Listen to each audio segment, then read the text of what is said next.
Le vice-ministre chinois des Affaires étrangères, Le Yichang, a relevé les réalisations historiques de la Chine en matière de droits de l'homme. Nous avons créé un grand miracle dans l'histoire du développement mondial et de la réduction de la pauvreté dans le monde. C'est la meilleure histoire en termes de droits de l'homme. C'est le plus grand projet relatif aux droits de l'homme. Et c'est la contribution la plus importante de la Chine au monde. Le vice-ministre chinois a indiqué que la Chine accepterait la majorité des recommandations du Conseil des droits de l'homme, connu sous le nom d'examen périodique universel, dont 82% des recommandations sont conformes aux conditions nationales de la Chine et favorisent la cause des droits de l'homme dans le pays. Selon lui, ce pourcentage classe la Chine parmi les premiers. Il a également répondu aux questions concernant le Xinjiang.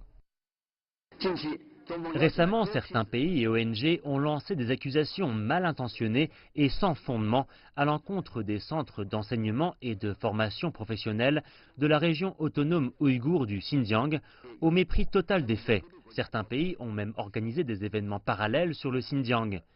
Telles actions qui interfèrent ouvertement avec la souveraineté et les affaires intérieures de la Chine sont totalement inacceptables. Ces derniers mois, la Chine a demandé à certains groupes, aux centaines de représentants étrangers, aux représentants des partis politiques, aux envoyés diplomatiques en Chine, aux journalistes, experts et personnalités religieuses, notamment à une équipe d'envoyés diplomatiques auprès du bureau de l'ONU à Genève, de se rendre au Xinjiang et au centre là-bas. Les centres de formation que j'ai visités au Xinjiang sont en réalité des internats ou des campus, et non des camps, comme le prétendent quelques personnes mal intentionnées.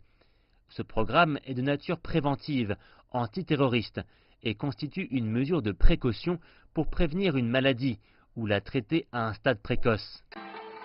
De nombreux pays ont apprécié positivement le bilan de la Chine en matière de droits de l'homme et ont salué la Chine pour sa participation à l'examen avec une attitude ouverte et honnête.